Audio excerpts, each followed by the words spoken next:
21st NBA season. That according to Shams Charania, as CP3 becomes the latest veteran addition to the Clippers, who have also added shooting guard Bradley Beal and power forward John Collins and center Brook Lopez this offseason. RC, you like this for CP3? Well, I think it's cool for CP3. One, he wanted to get back to LA to be close to his family. I know they were living separate. He was working in San Antonio, but this is about depth. You know, you have Kawhi Leonard. You also have James Harden. They're expecting Bradley Beal to sort of bounce back from what was a downtime in Phoenix, but you need to keep those two big guys healthy in Kawhi Leonard and James Harden, and hope that adding this depth gives you an opportunity to push forward in the playoffs next year. 100%. Like you said, finish your carear and be right around your Absolutely. family. That's got to be tough to be separate there. All right, we'll keep it pushing here. Hall of Famer Chris Paul is signing a one-year, $3.6 million deal with the Clippers. That's per multiple reports. It'll be a reunion for CP3 and the Clippers, where he played from 2011 to 2017 and is the franchise's all-time assist leader. Paul spent last year with the Spurs and averaged just under 9 points and 7.5 assists per game. He currently has the second most assists in NBA history, trailing only John Stockton.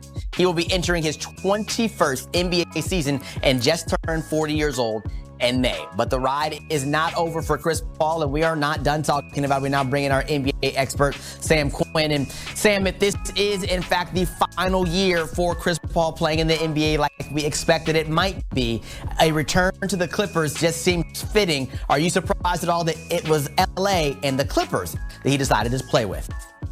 No, this has kind of been trending in that direction for quite some time. I think they were waiting to settle up with Bradley Beal first.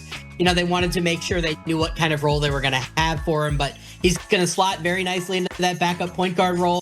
They're one of the deepest teams in the NBA. They might not even have minutes for Bogdan Bogdanovic anymore. So I think this is a really nice situation for him and for the team. They have a lot of older players. That depth is going to be really, really helpful over the course of the 82-game season. And he said before free agency began, his priority was to be close to his family back in LA. His family has been in LA since he left the Rockets. He's been all over the country playing for Phoenix, for Oklahoma City, for San Antonio.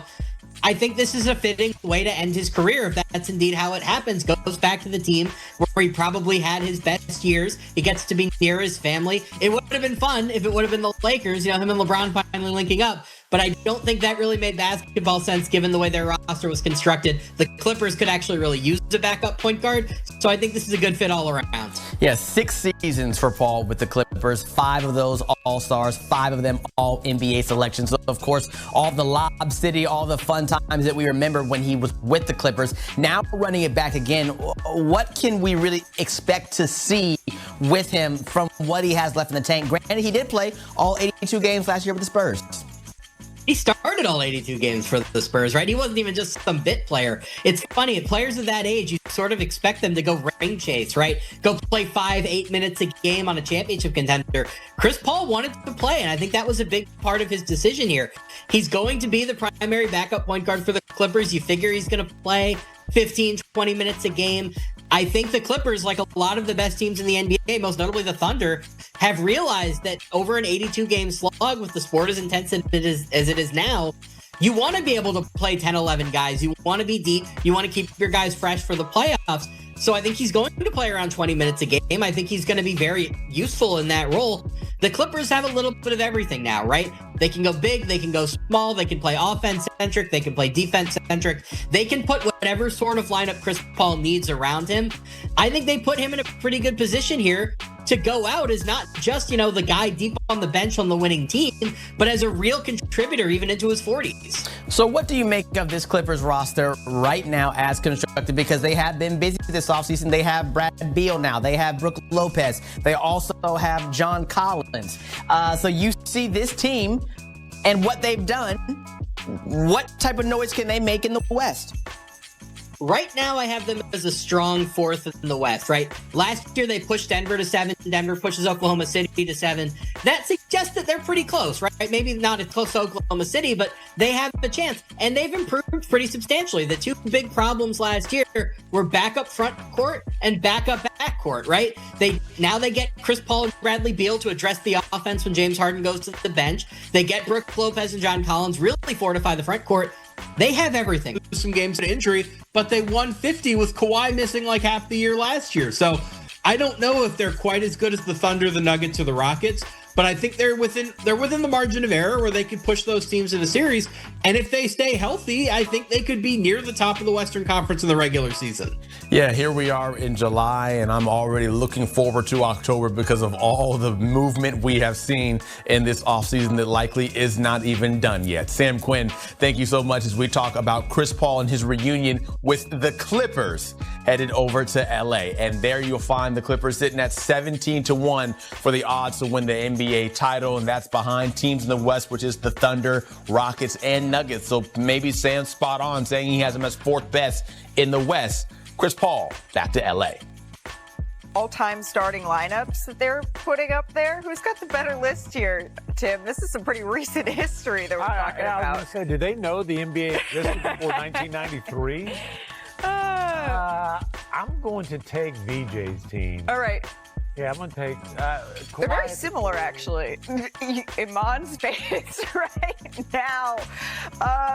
Well, since we're making some picks, Iman, I'm just confused if they could have everybody avail. I'm just confused. You know what? I think we're going to chalk it up to age and recent history. But we thought we'd do a little bit of this, a little bit of that. I'm going to give you two options. You're going to pick one. Simple. Iman, you'll start us off here. Two future Hall of Fame point guards are on the available free agent list. So a different list than those guys we're doing here.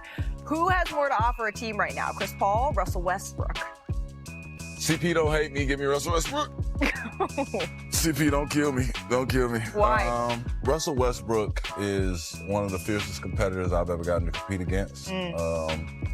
And when you talk about somebody that will give themselves up and do whatever for the team, I think that he's a little more suited for that position than a Chris Paul would be. Chris Paul's pretty much been dominant with the ball the whole time.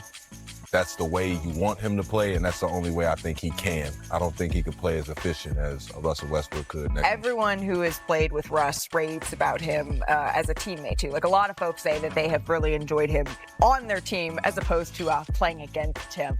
What about the Lakers and the Clippers? They both had some really interesting off seasons. ESPN Bet released their win totals. Lakers over under 48.5. The Clippers 47.5. Tim, who do you think is going to win more games? The Clippers. The Clippers are clearly the best team in LA. And look, it's not necessarily about star power. Let's talk about the defensive end of the floor. The Lakers have a whole lot of question marks. The Clippers have probably 6 guys on their roster who would be the best defender in that Lakers locker room. The Lakers Clippers this year in Crypto.com Arena could be interesting. All right, incoming Duke freshman, top 3 high school recruit Cameron Boozer. He recently said that Duke is being, quote, overlooked this season. It's not like he already has his locker ready in Portland. He agreed to a 3-year, $42 million contract to return to the Blazers after being waived by the Bucks earlier this month. The 9-time All-Star, he will likely miss the entire upcoming season, recovering from an Achilles injury, but he returns to the team that drafted him in 2012. And I love that they already had the locker room ready for his return. Our senior insider, Shams Charania, is here with more. Shams, there were a lot of teams interested in Damian Lillard. Beyond sort of the heartfelt story, who else was in the mix, and why did he ultimately choose to go back to Portland?